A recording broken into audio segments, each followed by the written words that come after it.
भगवत दर्शन उसी को प्राप्त होते हैं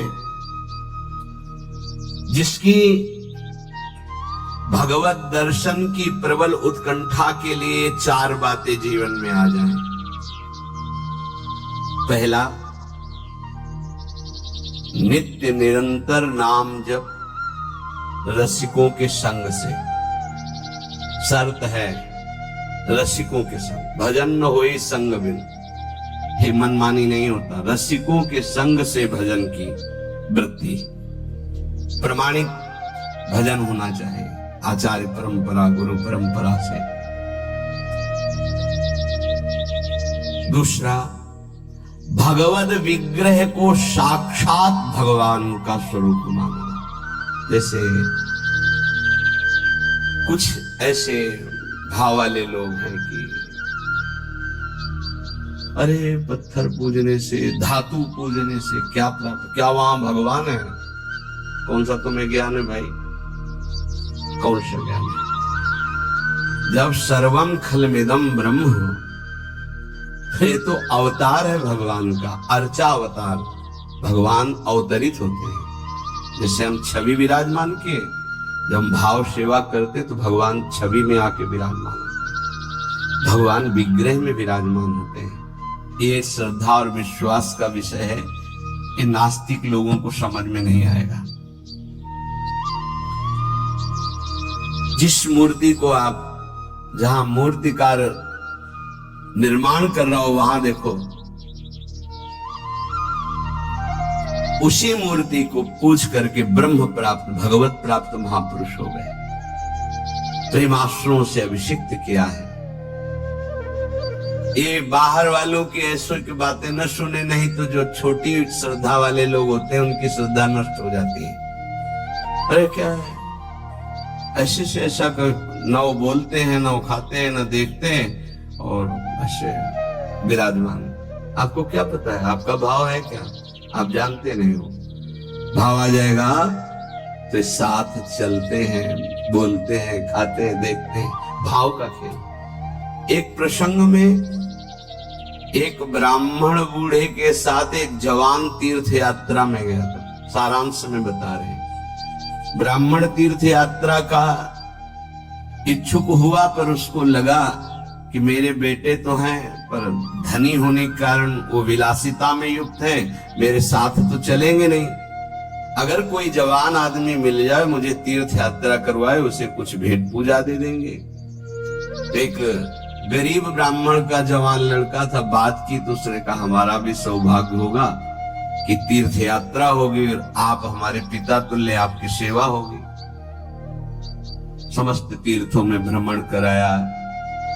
जब वृंदावन आए तो बहुत सेवा उसने की। उसका मन बहुत प्रसन्न हो गया। धनी का वृद्ध था तो गोपाल जी के दर्शन कर रहा था। उसने कहा वृंदावन को साक्षी करके, गोपाल जी महाराज सामने हैं, मैं बहुत प्रसन्न हुआ तुम्हारे ऊपर, तुमने इतनी सेवा की।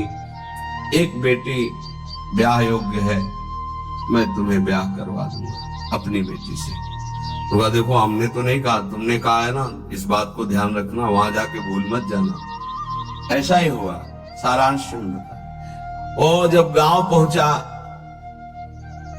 तो वृद्ध की हिम्मत नहीं अपने धनी बेटों से कह दे कि बहन का ब्याह उस गरीब के साथ कर दो। काफी दिन हो गए, कोई चर्चा नहीं, तो ब्याह की बात थी। उस गरीब ब्राह्मण ने जाके कहा बूढ़े ब्राह्मण से कि आपने कहा था भगवान के सामने कि अपनी बेटी का ब्याह तुम्हारे साथ कर देंगे। तो जवान बेटों के भय से उसने कहा मुझे याद नहीं ऐसा कुछ। भाई याद नहीं? तुमने भगवान के सामने कहा था। कह रहे याद नहीं? तो बेटों ने कहा कि चलो भागो यहां से। भगवान के सामने का बुलाओ, भगवान को अगर साक्षी दे देंगे तो हम बहन का ब्याह कर देंगे। बोले पक्का? तो उनको पता था कि मूर्ति कोई बोलती थोड़ी, चलती थोड़ी। उनका हाँ पक्का। बोले पंचों के बीच में बोल दो। पहले गांव में पंचायत होती है पिंड छुटाने के लिए कि अतरे दिन ये परेशान करेगा, तो उनका पंचों के सामने यदि ठाकुर जी आके गवाही दे दे तो ब्याह करवा देंगे। ओ गरीब आदमी जो कुछ था बेचा, फिर वृंदावन आया, ठाकुर जी गोपाल जी से कहा कि महाराज आपके सामने हमारे ब्याह की बात कही थी इस वृद्ध ब्राह्मण ने, आपको गवाही देना पड़ेगा तब हमारा ब्याह होगा। हाँ, कौन सुने? समय हुआ, ठाकुर जी का शयन भोग लगा, पट बंद हो गए, वो बैठे ही रहे बाहर। वाह गोपाल जी महाराज, आप जब बोलोगे तभी हमारा ब्याह होगा और हम तभी यहां से जाएंगे जब आपको साक्षी दे। सब चले गए थे वकील, उसको विश्वास था भगवान है। अंदर से आवाज आई, मूर्ति कहीं चलती है क्या कि चलकर साक्षी दे? बोले महाराज मूर्ति बोलती थोड़ी है, आपने बोला ना तो आओ निकल के बाहर। अब उनके लिए कोई पर्दा है क्या? ललित त्रिभंगी। बोले देखो यार, अब तुम्हारे प्रेम के कारण हम बाहर तो निकल आए, तुम उसको यहीं बुला दो, हम यहीं साक्षी। बोले महाराज वो नहीं आएगा, हमारा ब्याह रुक जाएगा, आपको चलना पड़ेगा। बोले चल तो देंगे, लेकिन देखो हम वृंदावन के ठाकुर हैं, हमको तो अच्छा अच्छा माखन मिश्री सब। भगवान ने बहानेबाजी।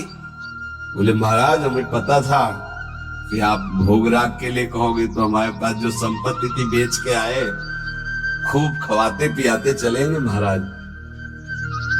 बोले चलो अच्छा, देखो दृढ़ विश्वास। बोले महाराज हम जानेंगे कैसे कि आप आ रहे हो? बोले मेरे नूपुरों की ध्वनि सुनाई देगी, और देखो लौट कर जहां देख लोगे उससे आगे फिर हम नहीं जाएंगे। ठीक है महाराज, जब भोग लगाने का समय आएगा तो हम बोल देंगे, तब तुम हमारा भोग लगाना, और जब हम चलेंगे तो लौट कर पीछे नहीं देखोगे। ठीक है महाराज। अपने प्रांत पहुंचे, उड़ीसा प्रांत। गांव जब नजदीक रह गया तो सोचा मुड़ के तो देखे, केवल पायले धुनी है, ठाकुर जी भी है। मुड़ के देखा तो श्याम घन साक्षात प्रभु। प्रभु ने कहा देखो तुमने वादा तोड़ दिया, अब हम यहां से नहीं जाएंगे।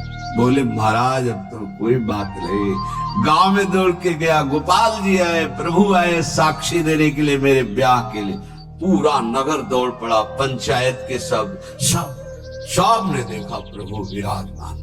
अब किसी की हिम्मत थोड़ी थी कि पूछ ले, जबरदस्ती उस बुढ़े से कहा ब्याह करो भगवान वृंदावन से साक्षी। आज भी साक्षी गोपाल के रूप में भगवान विराजमान। क्या हुआ? जिसे तुम मूर्ति समझते हो चल के उड़ीसा तक गए और गवाही दी। विठ्ठल भगवान बातचीत करते थे तुकाराम जी से, नामदेव जी से, बड़े बड़े संतों से। हरिवंश महाप्रभु, सेवक जी महाराज, बंचंद महाप्रभु तक बातचीत करते थे राधा वल्लभ लाल जी। प्रगट में एक बार मोहन चंद्र जो महाराज महाप्रभु के सबसे छोटे लाडले पुत्र थे, महाप्रभु राधा वल्लभ जी की सेवा परिचर्या में थे, तो एक पात्र कटोरा था राधा वल्लभ जी की सेवा का, उसमें चरण छू गया श्री मोहन चंद्र जी का। महाप्रभु ने एक शपथ मारी, प्रभु के पात्रों को रसू। राधा वल्लभ जी के जब पत्रावली कर रहे थे तो कपोल में अंगुली बनी, तो उनका जय जय आप। तो बोले मोहन चंद के रूप में मैं ही तो अब खेल रहा हूं अपने पात्र, तुमने वहां मारा मुझे देखो लगा। महाप्रभु ने कहा क्षमा कीजिए प्रभु, ऐसी तन्मयता मोहन चंद जी की आप में है ये मुझे पता नहीं था। महाप्रभु से बात, स्वामी जी से, बिहारिंदर जी से, बिहारी जो बात करते, आज भी महापुरुषों से प्रभु बात करते। ये केवल मूर्ति छवि का विषय नहीं होता। ये अज्ञानी जीव जो हैं ये केवल तर्क विवाद में फंसे रहते हैं। श्रद्धा में तर्क विवाद नहीं होता। ये तर्क विवाद जहां होने लगे, ऐसी कोई वार्ता होने लगे, श्रद्धालु उपासक को बिल्कुल हट जाना चाहिए। भगवत दर्शन किसको प्राप्त होते हैं? पहला, जो रसिक महापुरुषों के गुरुदेव के अनुसार भजन करता, नाम जप, मंत्र जप। दूसरा, भगवद विग्रह को साक्षात प्रभु मान करके, कहो सो कहा जहां प्रभु नहीं, जब सर्वत्र प्रभु है तब तो हमने प्रभु का श्री विग्रह, अर्चा विग्रह, ये अर्चा अवतार है भगवान का, इनको विराजमान किया, साक्षात मेरे प्रभु हैं। ये बाहरी दर्शन। तीसरा, प्रभु को अर्पित किए हुए प्रसाद के अलावा अरुचि होना। कुछ भी ऐसा जो हम प्रभु को अर्पित नहीं कर सकते वो हम नहीं पा सकते। प्रभु को अर्पित ना की हुई चाहे अमृत पड़ी हुई वस्तु हमारी बिल्कुल श्रद्धा और रुचि नहीं। हमारे प्रियालाल ने नहीं पाया तो हम उसे चख नहीं सकते। ये भगवत प्राप्ति, भगवत दर्शन के लिए बहुत आवश्यक है। गुरु प्रदत्त भजन में आसक्ति, इष्ट के श्री विग्रह छवि में साक्षात भाव और इष्ट को अर्पित ना किए हुए वस्तु, वस्त्र, पदार्थ, भोगों में पूर्ण अरुचि। कई बार हमने ऐसे संतों को देखा जो अमनिया जैसे पा लीजिए, नहीं अमनिया है ना, हम अपने ठाकुर को भोग लगा के पाएंगे या आप अपने श्री जी को भोग लगा दीजिए तो पालेंगे, अन्यथा नहीं। अमनिया नहीं, अमनिया माला, पत्र, पुष्प, सुगंधित कुछ भी नहीं। हमारा जीवन प्रसादी हो जाना चाहिए। ये बहुत ध्यान से अपनी दिनचर्या में देखिए कि कभी अमनिया मत पाइए। चौथा, सहनशील। ये बहुत आवश्यक है। बहुत सहनशील उपासक को होना चाहिए। जितना सहोगे उतनी भक्ति प्रकाशित होगी। सहत सहत बाढ़े भगति गृह तनु गुरु हित का। गुरुदेव को समर्पित जीवन और सहनशीलता, निश्चित भगवत दर्शन। 4 बातों से निश्चित भगवत दर्शन हो जाता है। ये बहुत खास बात है जिसको धारण करना बहुत कठिन है, पर गुरु कृपा पात्र बहुत सरल ढंग से इसे निर्वाह कर ले जाता है। क्या? किसी से मतलब नहीं। इस मार्ग के उपासक किसी से मतलब नहीं। पहले तो कहा पीछे वाले में कि जो विषयी पुरुषों का समूह है उनके संग से भयभीत रहे, कभी संग न करे। अब आगे वाले में महान संगा नाम किसका ये स्वरूप होता है? बोले जो वह तो महताम श्री पद रज, महापुरुषों की चरण रज से जिसका शरीर अभिषिक्त है और माथे पे जिसकी चरण रज विराजमान है, गुरुजनों की, संतों की, रसिकों की, वो महान संगानाम सहज मधुरात्म प्रिय कथा। वो निसंग ही नहीं, महान संगानाम, जागृत स्वप्न सुषुप्ति कभी भी कहीं भी उसका किसी से संबंध नहीं, शरीर से भी नहीं। क्योंकि महान संगानाम तभी हो सकता है, शरीर से भी नहीं। एक ज्ञानी जी जानते हैं, कहते हैं शरीर तो यहाँ छूट जाता है, फिर गति किसकी होती है? भगवत प्राप्त। शरीर तो एक कपड़ा है, समझते नहीं। इसके नीचे एक कपड़ा है, सूक्ष्म शरीर, उसके नीचे एक है कारण शरीर। आप पहनने वाले वे आपके कपड़े हैं, एक छूटता है सिर्फ स्थूल शरीर। सूक्ष्म शरीर और कारण शरीर को लेकर के बार बार जन्म मरण होता रहता है, कपड़े बदलते रहते हैं। और जो जीवन मुक्त हो गया तो तीनों शरीरों का संबंध खत्म और दिव्य चिन्मय चिदानंदमय शरीर को, भाव देह को प्राप्त करके चिन्मय धाम में, चिन्मय लीला में, चिन्मय प्रिया प्रीतम के समीप हो जाता है वो।